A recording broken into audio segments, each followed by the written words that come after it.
네, 반갑습니다. 저는 원래 나름 계획적인 사람이지만 그렇게 치밀하게 계획적이라고 말하기는 좀 어려워요. 그런데 이렇게 계획적으로 잘 짜서 하나님의 사역을 하는 것도 너무 훌륭하고 또 은혜가 되지만 하나님의 사역을 할 때 가장 은혜가 되는 것은 나는 의도하지 않았는데 하나님이 이 우리에게 하나님의 뜻을 이렇게 이루어 주실 때입니다. 저는 히브리서 전체를 이렇게 개관하면서 어떻게 하나님 말씀을 히브리서를 통해서 몇 번에 걸쳐서 전해야 될까를 쭉 계획하고 그 주에 맞게 주제의 본문과 말씀을 넣었습니다. 그런데 신기하게 오늘 우리가 본 이 말씀은 2025년 우리 주제 말씀이었고요. 그리고 또 매년 주제 말씀이 들어가 있는 본문이기도 합니다. 여러분 소름 돋지 않나요? 네, 저만 소름 돋나요? 제가 아내한테 이 얘기를 했더니 아내도 전혀 감동을 못 받더라고요. 이 정도면 하나님 정말 의도하신 게 아닌가라는 이렇게 전율이 흐를 정도로 감사했습니다. 근데 신기한 건 하나 더 신기한 건 여러분 내년 말고 내후년의 말씀도 여기 들어가 있어요. 네, 이 정도만 되면 시현 이제 지금 닭살 돋았죠? 아니고 네, 전 그게 감사한 것 같아요. 내가 하나님을 위해 살아가고 있을 때 하나님이 내가 보지 못했던 하나님의 일하심을 이렇게 경험하게 하실 때 그것이 은혜가 되고 힘이 됩니다. 우리는 계속해서 히브리서 6장부터 10장에 이르기까지 중간에 우리 7장, 8장, 9장을 읽진 않았지만 예수님의 대제사장직에 대해서 그것이 얼마나 특별하고 그리고 우리에게 더 분명하고 확실한 구원을 줄 수 있는지를 쭉 가르쳐 주었습니다.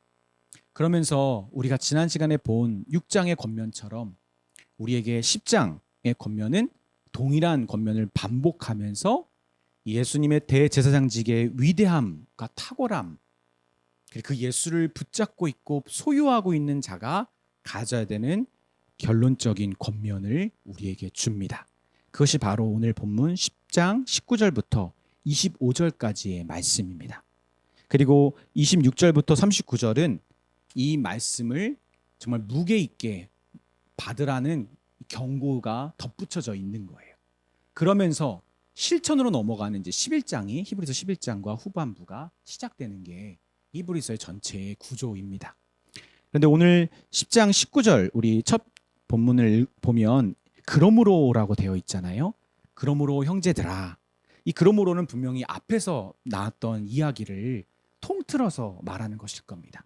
대표적으로 저는 10장 우리 12절부터 이 말씀을 좀 보고 싶은데 10장 12절부터 우리 같이 한번 볼게요. 오직 그리스도는 죄를 위하여 한 영원한 제사를 드리시고 하나님 우편에 앉으사 그 후에 자기 원수들을 자기 발등상이 되게 하실 때까지 기다리시나니 그가 거룩하게 된 자들을 한 번의 제사로 영원히 온전하게 하셨느니라. 쭉 넘어가면 18절입니다. 우리 같이 읽겠습니다. 18절 시작. 이것들을 사하셨은즉 다시 죄를 위하여 제사 드릴 것이 없느니라. 대제사장 예수가 우리를 위하여 드리신 단 한 번의 그러나 영원한 효력이 있는 제사가 이미 일어났고 그래서 우리의 죄가 사해졌으니 더 이상 제사가 남아있지 않는 거예요. 우리가 드릴 제사가. 그러므로 이렇게 분명하고 확실한 대제사장 예수가 행하신 제사가 있으니 그러므로 형제들아 어떻게 하자? 우리가 담력을 얻었다. 예수의 피를 힘입어 성소에 들어갈 담력을 얻었다. 여러분 여기서 말하는 담력은요. 자신감이라고도 말할 수 있고요. 우리 그 전에 보았던 뭐였죠? 무모한 담대함입니다. 무모한 담대함. 근데 어디에 들어갈 무모한 담대함이 있냐면 성소라고 하는 거룩한 곳, 더 거룩한 곳이라고 하는 죄 있는 사람이 들어갈 수 없는 거룩한 곳이라는 곳에 들어갈 담력입니다. 근데 여기서 우리가 이야기하는 18절에 들어갈 19절에 들어갈이라는 말은 동사 같지만 사실은요 the entrance라고 하는 입장권 같은 입장을 말합니다. 입장. 우리가 입장할 담력, 무모한 담대함을 얻었다. 그리고 또한 우리가 갖고 있는 것이 무엇입니까? 21절입니다. 우리 한번 같이 읽겠습니다. 시작. 또 하나님의 집 다스리는 큰 제사장이 계심에, 그리고 그 입장권은 예수가 열어놓으시고 예수가 주신 것인데, 근데 그 예수가 하나님의 집을 다스리시는 큰 제사장의 역할을 여전히 하고 있다. 이게 우리에게 어떤 그림으로 펼쳐질 수 있을까? 제가 생각난 것은 이것입니다. 믿는 자들의 침례 교회가 매우 유명해지고 여기만 오면 안진뱅이들이 일어나고 병든 자가 고쳐나고 귀신 들린 자가 풀려나고 믿음 없던 사람들이 믿음을 갖게 되었어. 여러분, 믿는 자들의 침례 교회를 모르는 사람이 없을 정도로 능력 있는 교회가 될 수도 있잖아요. 그렇죠? 아멘. 근데 이 교회를 누가 개척했습니까? 그래서 정말 깨어있는 성도들은 우리가 하라고 말하겠지만 여전히 예전에 신앙생활에 익숙한 분들은 목사님이라고 하겠죠. 맞아요. 제가 개척했습니다. 분명히 저는 이 교회를 개척한 사람으로 영광도 제가 다 송두리째 받을 수도 있고 여러분은 무명인 채로, 그리고 실패한 경우에는 제가 또 비난도 받았겠죠. 근데 여러분, 김현호라고 하는 담임 목회자가 이 능력 있는 교회를 개척해서 일구어서 세웠는데, 그 김현호라는 목회자의 자녀는 이 교회를 들어올 때마다 어떤 마음이 들까요? 자신감이죠. 우리 아빠가, 혹은 이 목회자랑 처음 개척 멤버부터 함께하고 예전부터 함께하고는 깊은 관계를 갖고 있는 사람이라면 가지고 있는 담대함. 나 알아. 내 목사님은 내 아빠야. 그 무모한 담대함이 있겠죠.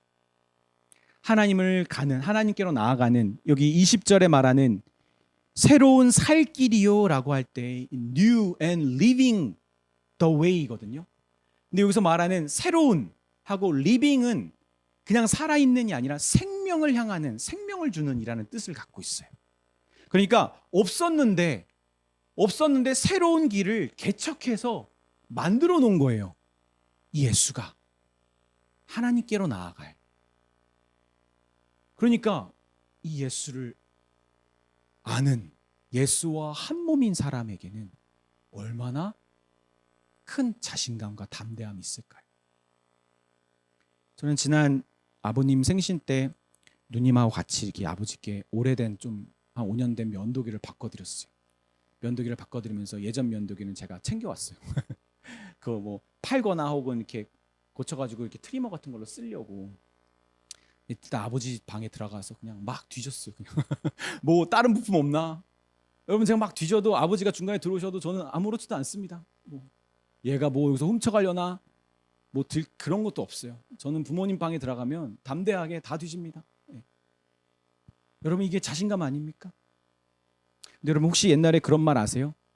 정승집 개가 죽으면 여러분 문안을 갑니다. 그렇죠? 문상을 갑니다. 그런데 정승이 죽으면 갈 필요 없습니다. 여러분, 아무리 개척한 목회자라 할지라도 현역이 아니면 그 자녀가 그 교회에 담대하게 올 수 있을까요? 좀 달라요. 정말 달라요.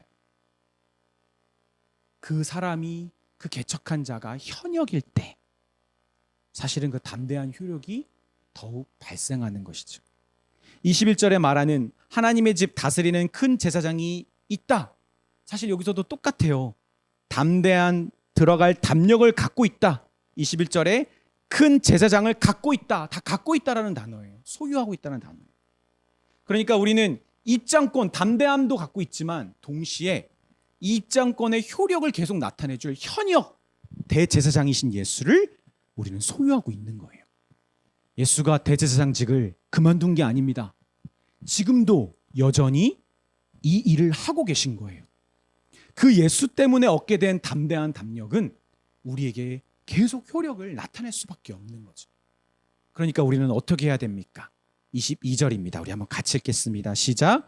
우리가 마음의 뿌림을 받아 악한 양심으로부터 벗어나고 몸은 맑은 물로 씻음을 받았으니 참 마음과 온전한 믿음으로 하나님께 나아가자. 그래서 우리는 뭐 해야 됩니까? 하나님께 나아가자. 사실 원문에는 하나님께라는 말이 없어요. 그러나 대부분의 학자들은 이건 명백히 하나님께를 넣어야 된다라고 말합니다. 우리 나아가자.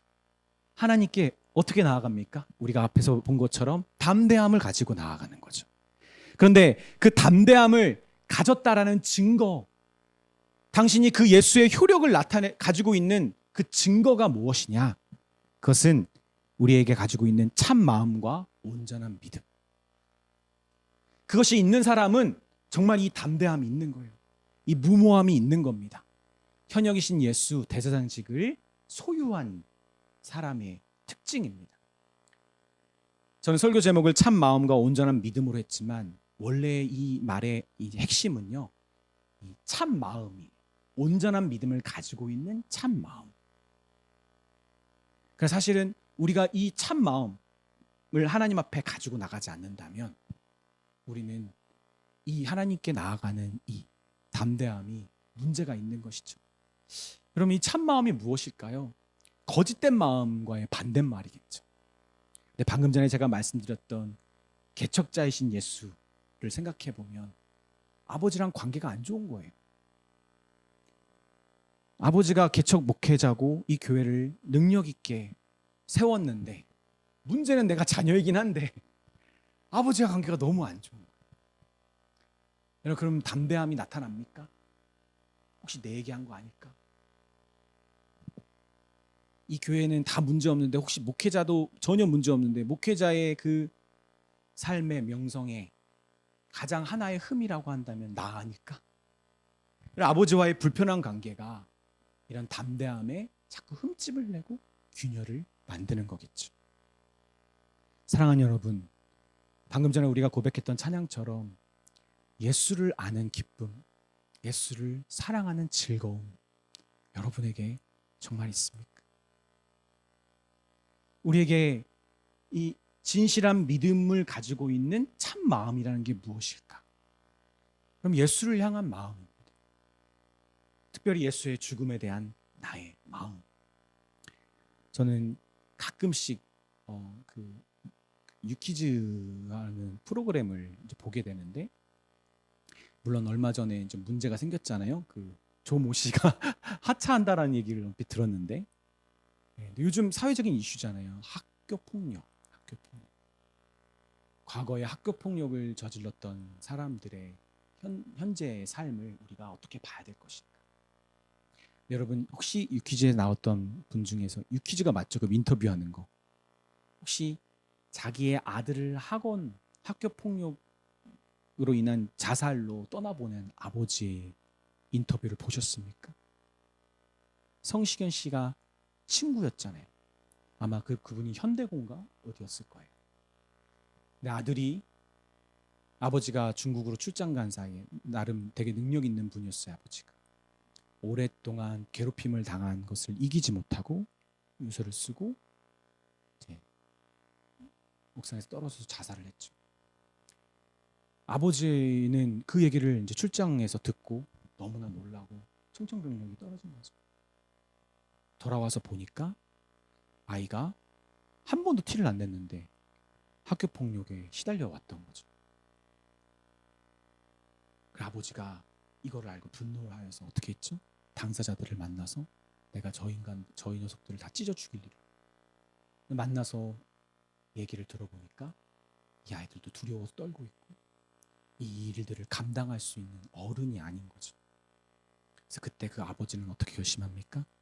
내가 떠나보낸 아이를 위해, 그리고 이렇게 똑같이 희생당하고 있는 아이들을 위해서 학교 폭력을 근절할 캠페인을 만들겠다. 그래서 그 이후부터 그분의 삶이 완전히 180도 바뀝니다. 그 기관을 만들고 그리고 그 일을 위해서 자기의 가진 모든 것을 사용합니다.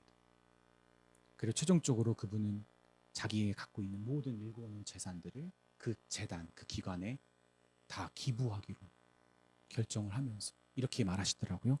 아내와 딸에게 너무 미안하죠.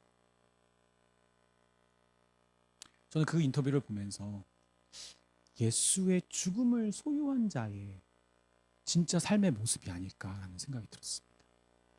우리가 정말 예수를 소유한 자, 예수가 나를 위해 자기 자신을 찢어 하나님께로 나아갈 길을 열어주신 것, 그리고 예수의 그 피로 인해 마음의 뿌림을 받아 악한 양심으로도 벗어나고 우리가 새롭게 되었다라는 그 은혜를 알고 믿는 그 진실한 믿음이 있는 참 마음은 어떤 마음일까? 그 예수의 죽음을 간직한 채로 예수를 위하여 자기의 모든 것을 가지고 살아가는 거죠. 여러분, 그런 사람이 하나님께로 빈손으로 나아가겠습니까? 아니죠.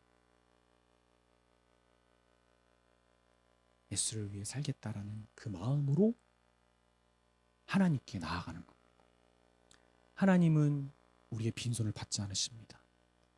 예수를 향한 참 마음을 꼭 가지고 나아가야 합니다. 그것이 정말 하나님께 나아갈 수 있는 유일한 길이기도 하고요.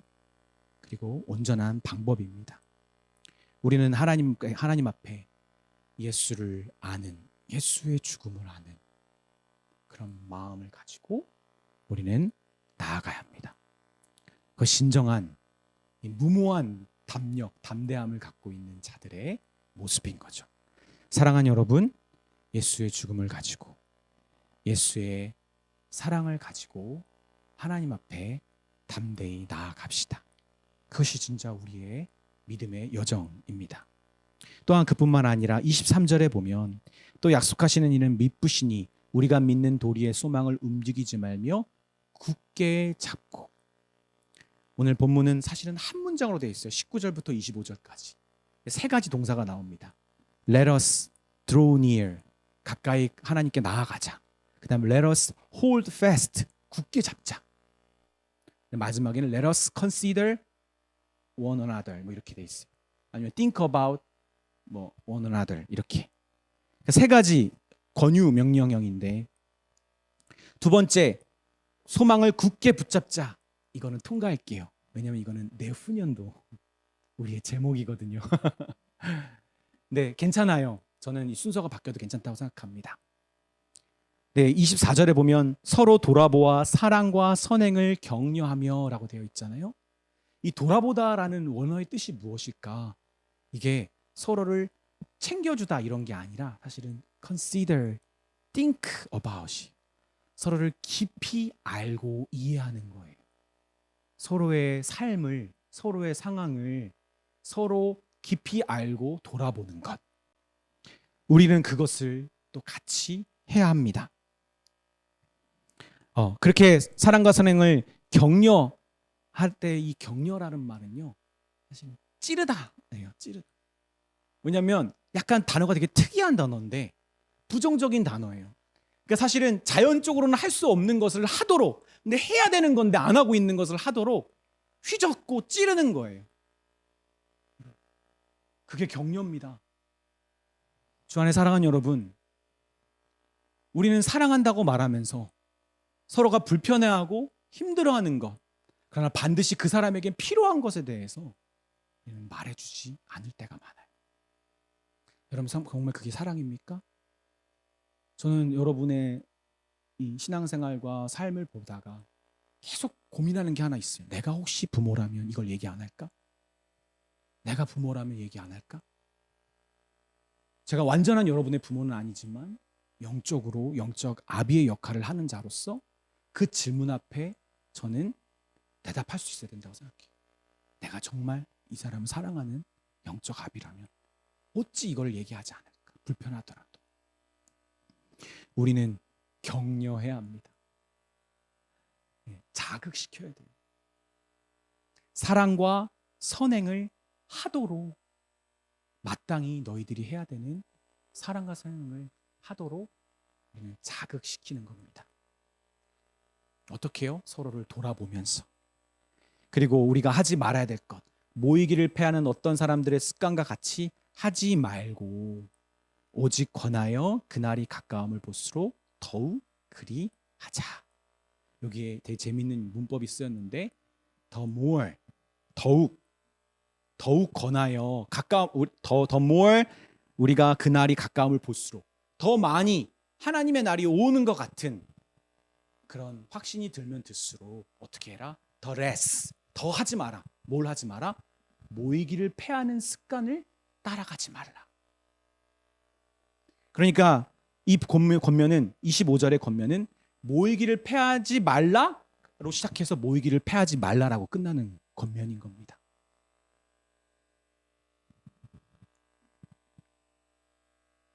그만큼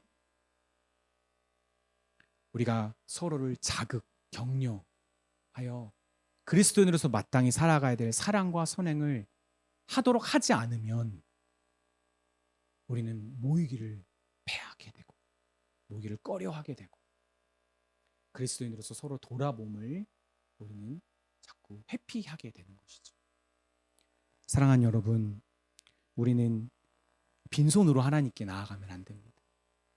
우리는 예수 그리스도라고 하는 그분이 만들어 놓으신 완전한 입장권, 자격을 얻었고 또 그분은 현역에 있으신 대제사장이십니다. 지금도 우리를 위해 일하고 계시는 현역이신 분을 우리가 소유하고 있어요. 여러분, 이런 분명한 것을 가진 자로서 무모한 담대함이 없다면 문제가 있는 것이죠. 예수를 향한 확신을 가지고 하나님 앞에 나아갑시다. 그것이 우리가 해야 될 일입니다. 또한 우리의 모이기를 패하는 사람들의 습관을 따라가지 말고 서로를 자극해서 너 사랑하라고 다시 태어났어, 너 선행하라고 다시 태어났어라고 계속 서로를 자극하고, 그런데 그냥 무식하게 자극하지 말고 서로에 대해서 깊이 돌아보고 헤아리며 알며 서로 이렇게 자극해서 사랑의 실천을 하도록 우리는 행해야 합니다. 그것이 정말 예수라는 대제사장을, 현역 대제사장을 소유한 자의 진정한 태도인 것 같습니다. 저 여러분이 이 히브리서 저자가 주는 이 믿음의 사람들에게 주는 권면을 통해 참 마음으로 하나님께 나아갈 뿐만 아니라 또 서로에게도 참 사랑으로 나아가게 되는 그렇게 수직적인 관계와 수평적인 관계가 온전한 균형을 이루는 그런 은혜를 누리기를 주님의 이름으로 빕니다. 아멘.